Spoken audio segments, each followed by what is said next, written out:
Hello everyone, this is Vishakha Dana coming up with next round of current affairs. And in this session, we are going to discuss the most important news that I have cherry picked for you from Hindi newspaper. And those newspaper will discuss in detail. हम उसके सारे तह तक जाएंगे और exam में जितना भी आपके लिए इम्पोर्टेंट है we're going to discuss about this. Newspaper से सिर्फ आपको you'll get only news, but from this series you'll also get how this question can be framed in exam, because every topic I'm teaching I'm bringing you a question, especially a previous year question for you, and that work is done for you from the AQ bias. Now let's move ahead.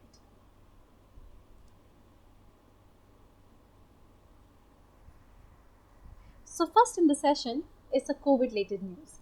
अब Covid related news में जो सबसे पहली है, what has happened is Odisha's tribal flee village fearing jab. Now you must be aware jab is actually a current word for the vaccine, so don't be confused कि ये jab कौन सी बला का नाम है. jab किसी बला का नाम नहीं है, jab वैक्सीन ही है. So vaccine from now onwards it's being called as jab, and this is like the student tribals are afraid of getting themselves vaccinated. और बहुत सारी news ऐसी आ रही है that vaccine hesitancy has again picked up, and this has become a major concern especially in village and tribal area. Okay, so पहला तो है अब मेंस के पर्सपेक्टिव में you can write in GS2 and GS3 you know how behavior actually makes a lot of impacts, and how an administration can come up with a very innovative solution to problems like this. क्योंकि जब behavior आता है तो usually administrator tend to give up कि लोगों ने ऐसा कर दिया, blame game and बहुत सारा ये सब चलता है. But then a good administration is supposed to come up with a solution to the problem that a society is facing. Now the first in the series is like yesterday I came up with a very good example, and please note down अपने जितना हो सके GS paper 4 के लिए एक diary बना के रखें और उस डायरी में अपने इन एग्जाम्पल्स को रखें. स्पेशली जो कल एग्जाम्पल था in Arunachal Pradesh district administration started distributing rice. So whosoever was getting themselves jabbed was getting a 1 kg, 3 kg or 4 kg of rice. So which was very good incentive, considering majority of the people who are having vaccine hesitancy right now are actually belonging to a certain uneducated class, belonging to a rural areas, and for them food is a very good incentive. So these are very good incentive, you know how a reward and punishment mechanism can bring a behavioral change in the people. So like आप इसको please अपने exam में ज़रूर लिखें. This is a very good example, and let's move ahead. अब थोड़ा इसे detail में एनालाइज करते हैं. This was from the mains perspective. Now let's move ahead, study from the PT perspective. When you understand from PT perspective, what has happened is tribal in Odisha's Rayagada district fled avoid COVID-19 that we have read. Now the two important tribe in news in here was the Dongriya Kon and Chuktiya Bhunjia. Okay, so Dongriya Kon are especially very important tribe which belong to a particularly vulnerable tribe. ये particularly vulnerable tribes हैं और ये पहले भी UPSC का इन पे सवाल बन चुका है. This is a very important category, इसलिए अब हम इसको डिटेल में पढ़ेंगे कि डोंगिया कौन सी ट्राइब है, इनकी हिस्ट्री क्या है और पर्टिकुलरली वल्नरेबल ट्राइब्स क्या होती हैं. It's like what is this or why this separate category is being made and what is its history. Now before understanding थोड़ा सा और देख लेते हैं. In news it talked about कि district administration despite having held awareness campaign, people the tribals preferred to run away. मतलब कि awareness simple logic is not working, and as I talked earlier कि ethics has 3 dimension. In ethics persuasion, that means the behavioral change in a society has 3 dimension जो Aristotle के diagram में आप represent कर सकते हो, जिसका एक एस्पेक्ट होता है logos, that is logic. Second is ethos, that is using the trust as a basis, and third is pathos, that is emotion as a basis. Now what is happening in this particular case study is that awareness, in the awareness campaign the logic is being used, but the logic entirely does not work and emotion is a very important parameter. So what could have been done कि अब मुझे बताइए कि urban areas में इतनी vaccine hesitancy क्यों कम हो रही है. उसका रीज़न है इमोशंस काम कर रहे हैं, बिकॉज पीपल, और वो कौन सा इमोशन है, फियर अपील. फियर अपील किस पर्सपेक्टिव में है, they are afraid of losing family member. अब ये थ्रेट इतना एमिनेंट हो चुका है that they are afraid of losing family members, so that's why fear appeal is working. So in order, अगर आपके पास एथिक्स में ऐसी GS4 के लिए केस स्टडी आ सकती है. So what I am talking about is, जब कोरोना टाइम पे you have enough time to prepare the case study and actually formulate, अगर आप एक बार प्रैक्टिस करेंगे, the thing that is being practiced can be written in exam. That is the golden rule. Just write in your copy wherever you're preparing. Whatever you're practicing can be written in exam. तो इस तरीके से diagram बनाइए कि logos, ethos, pathos. अगर logos में सिर्फ logic का यूज किया जा रहा है, then it is like it might be an effective tool but इतना इफेक्टिव नहीं होता. तो क्या करें, इमोशंस को यूज करें. Talk about the families who have lost, या फिर bring the members who have lost the family members and use that emotional appeal in order to persuade the tribal society or the social. तो आपको ethics में ऐसी case study आ सकती है और आपको क्या करना है, उसको प्रिपेयर करना है. इसी तरीके के एग्जाम्पल्स को सॉल्व कर करके आप प्रिपेयर हो जाएंगे कि चलो ठीक है, लोगोस तो ये एरिस्टोटल का डायग्राम तो आपने बना दिया, दैट इज़ वन. सामने से एग्जामिनर को दिख जाएगा कि देखो बहुत ही क्लियर थॉट है इस बच्चे की. तो एरिस्टोटल का डायग्राम आने के बाद, once you use logical appeal, उसके बाद फिर अपनी इमोशनल अपील पर आइए, talking about the family member. Third is ethos. Tribal society में जो ट्राइबल हेड होता है, अगर ये आपकी केस स्टडी बनती है, like from next time onwards, not just PT question, mains के क्वेश्चन मैं आपके लिए लेकर आऊँगी and I discuss in detail about that. और मेंस के उस क्वेश्चन में आई टॉक अबाउट दिस कि लाइक यही आपका क्वेश्चन बन जाता है कि अगर दिस इज हैपनिंग, आप डिस्ट्रिक्ट एडमिनिस्ट्रेशन हो तो आप क्या कर सकते हो. तो पहले लोगोस ईथोस करोगे, फिर ईथोस यूज़ करोगे, और फिर आपको पैथोस यूज़ करने हैं. और ईथोस में क्या है, ट्राइबल हेड को आप इनरोल करो so that they talk about this. अब उसके वजह से क्या होगा, they have trust in tribal head, and because they have trust in tribal head, he can easily actually persuade the tribal members to get themselves inoculated. Okay, तो ये था आज की केस स्टडी का क्वेश्चन. तो ये आपने एथिक्स की केस स्टडी के सवाल का कैसे जवाब दे सकते हैं, this is with what we have done with. अब थोड़ा पीटी के पर्सपेक्टिव से इसी क्या कहते हैं क्वेश्चन को देखते हैं ज़रा. Now let's understand particularly vulnerable tribes क्या होती हैं. Particularly vulnerable tribes are basically tribal, a subgroup among the tribal people which are more vulnerable in terms of because they have smaller population. So like they are threatened कि अगर और इनसे ज़्यादा इनकी population कम हुई तो पॉपुलेशन इतनी कम हो जाएगी कि दे मे एक्सटेंड, तो they are at the verge of extension again. और जो उनके बेसिक कैरेक्टरिस्टिक्स क्या होते हैं, that they are homogeneous, they are physically isolated, there is absence of written language, they are relatively simple in terms of technology. That जैसे अब क्या है, अगर आप एग्रीकल्चर सोसाइटी में जाएंगे तो आप थ्रेशर्स यूज़ कर रहे हैं, आप ट्रैक्टर्स यूज़ कर रहे हैं अपने एग्रीकल्चर करने के लिए.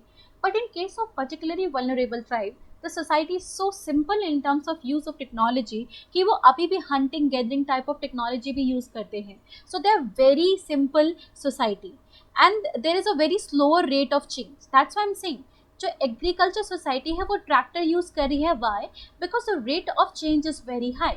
सो they have adapted themselves to the changes in the global world. तो उनमें क्या है, अडेप्टेशन बहुत ज़्यादा आ चुका है. बट जो आपकी पर्टिकुलरली वल्नरेबल ट्राइब है उसमें अभी इतना अडेप्टेशन नहीं आया है. Okay, so that is a very important point and I am emphasising कि इन चीज़ों को आप याद कर लें. क्या है, होमोजेनियस है. सबसे पहले आप लिखेंगे लाइक स्मॉल पॉपुलेशन है, because that is the basic criteria कि ट्राइब्स के अंदर ये एक ऐसा ग्रुप है जिसकी पॉपुलेशन इतनी कम है कि वो थ्रेटेंड है. So smaller population is the first criteria that you will write. Then you'll talk about कि होमोजेनियस इनकी कल्चरल ट्रेट्स हैं. तो कैटेगराइज कीजिए population, cultural trait. Cultural trait में फिर आप लिखेंगे कि इनके पास क्या है, रिटन लैंग्वेज नहीं है. इसके बाद फिर आप फिजिकल में लिखेंगे जोग्राफिकली आइसोलेटेड हैं, फिजिकली आइसोलेटेड हैं. फिर आप इकोनॉमिक और टेक्नोलॉजिकल में लिखेंगे कि टेक्नोलॉजी बहुत ही इनकी आउटडेटेड तो नहीं but simple technology you can use. Try to use the neutral words in exam so that it is not representing biases in favor of the modern society, but the comparison is also there. So that is the key to like writing a good question, good answer in an exam. Next is the slow rate of change कि जो आपका rate of change है वो slow है. Now understanding is एक और fact है that tribes make the 8.6% of total population. इस तरीके के facts को मगअप कर लीजिए so that अगर tribes के ऊपर कोई भी question आता है तो आप ये fact आसानी से डाल सकते हैं. Because after some time आपकी analytical capacity बढ़ जाएगी, but what happen is आप analysis को अपने facts से substantiate करेंगे तभी आपका answer will stand out from other. Okay, so that is very important thing. Now let's move ahead understanding the history of PVGTs. And in understanding that, in 1973 Dhebar commission was the first one to like recommend कि इनके लिए primitive tribal groups होने चाहिए as a separate category who was less developed among the tribal group. As I said, इनका criteria क्या था पहले कि smaller population है, और दूसरा criteria याद करें क्या था, एक तो स्मॉलर पॉपुलेशन थी और दूसरा क्राइटेरिया क्या था, होमोजीनियस कल्चर है, रिटन लैंग्वेज नहीं है, और साथ में है कि ये लेस डेवलप्ड है, less develop in terms of इन्होंने खुद को एडाप्ट नहीं किया, और मैंने आपको एग्रीकल्चर का एग्जांपल दिया था. सो देबार कमीशन व्हेन रिकॉग्नाइज दिस, उसके बाद लाइक हिस्ट्री ऑल्सो सेड कि रिसेंटली अभी इस पे रेंके और इदाते कमीशन भी बैठी गई थी, तो ये भी आप प्लीज़ याद रखें, Renke and Idate commission are the recent one जो कि आपकी पीवीजीटीज पे बैठी गई है, and like this has been in news for like long time. तो रेंके और इदाते कमीशन पे भी आप ध्यान रखें. उसका these are smaller and less developed, and in 1975 government of India initiated, like ये तो 1973 की हिस्ट्री थी जब देबार कमीशन ने बोला since they are lesser developed इनके लिए एक separate category among the tribal बनानी चाहिए. And 1975 government of India did exactly that. तो उनको पर्टिकुलरली ट्राइबल ग्रुप्स मतलब नाम करके 52 ऐसे ग्रुप्स को ऐड कर दिया गया था.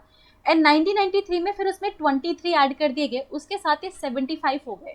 ओके, तो ये 75 है out of 705 schedule tribe.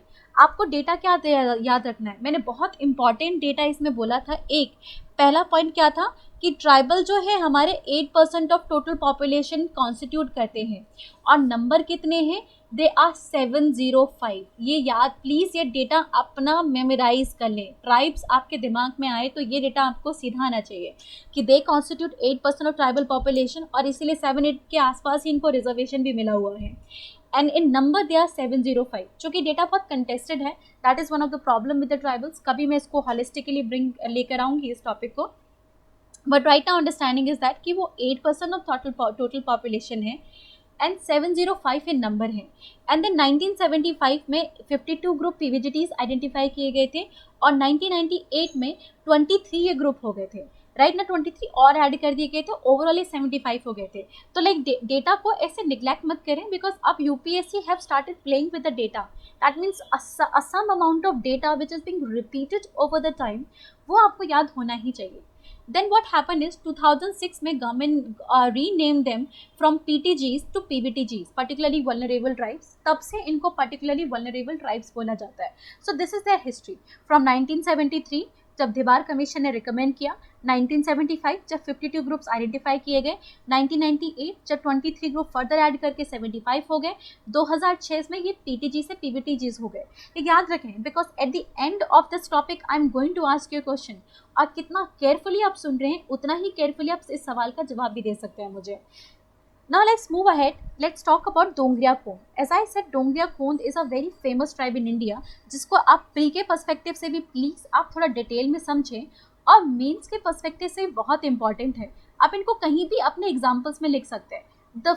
The most important thing and very creative thing about mains is that you can be as much creative as you can in अपने मेंस एग्जाम में, बिकॉज यू ना dependent कि आपसे पूछा क्या गया है, आपसे पूछा जो गया है आप अपना एनालाइज तो उसको करेंगे, लेकिन एग्जाम्पल में आप उतने ही क्रिएटिव हो सकते हैं. आपके पास जो इन्फॉर्मेशन है उसको बहुत ही क्रिएटिवली यूज़ कर सकते हैं.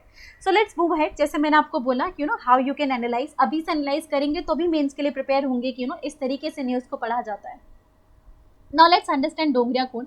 Dongriya Kond is a tribal community जो कि Niyamgiri hills of Orissa state में मिलती है, right? And they have got their name Donga because like which mean hills. That means they are hill living people. और ये आपके जो मेंबर ऑफ खोन ट्राइब, ये आपकी खोन ट्राइब से बिलोंग करते हैं, इसलिए इनको डोंगरिया खोन कहते हैं. That means Khond is a tribe, और डोंग मीन्स कि हिल पर रहने वाले हैं. So Khond is a tribe and they live on hill. और इनकी जो लैंग्वेज है वो कोई लैंग्वेज है, ओरल है, रिटन नहीं है. एज आई सेड, पीबीटीजीज का वन ऑफ द क्राइटेरिया क्या था कि इनके पास रिटन स्क्रिप्ट नहीं है, तो ये लैंग्वेज जो बोलते हैं अभी इसको रिटन स्क्रिप्ट नहीं मिलती. जैसे हिंदी में क्या है, हिंदी की रिटन स्क्रिप्ट क्या है, देवनागरी स्क्रिप्ट है. सो दिस इज लाइक रिमेंबर, आप जिस फॉर्मेट में उसको लिखते हैं उसको स्क्रिप्ट कहते हैं. तो हिंदी की देवनागरी स्क्रिप्ट है, ये लोग कोई लैंग्वेज बोलते हैं बट इसके रिटन स्क्रिप्ट नहीं है. नाउ दे वर्शिप, जो वहाँ के नियमगिरी हिल्स के जो जंगल हैं उनको ये नियम राजा करके वर्शिप करते हैं.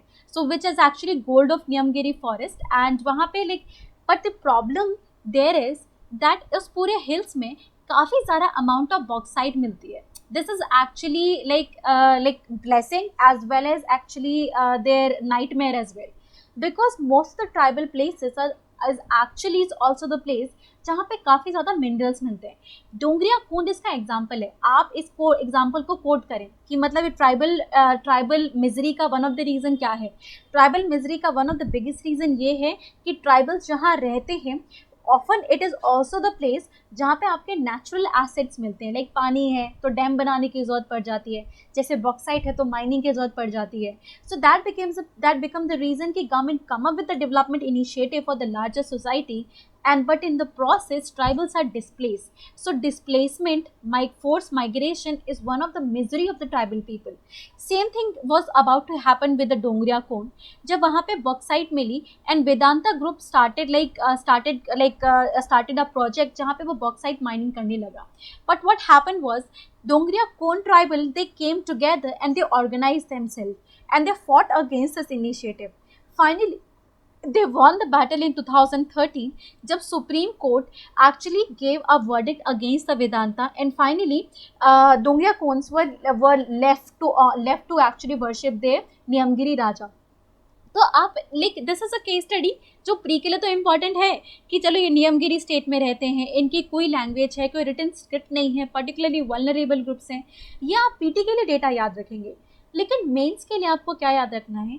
मेंस के लिए आपके लिए ज़्यादा इंपॉर्टेंट ये याद रखना है कि आप इसे कहाँ कहाँ यूज़ कर सकते हैं. तो पहले तो आप जीएस पेपर 2 में यूज़ कर सकते हैं. कहाँ? प्रोटेस्ट ग्रुप में.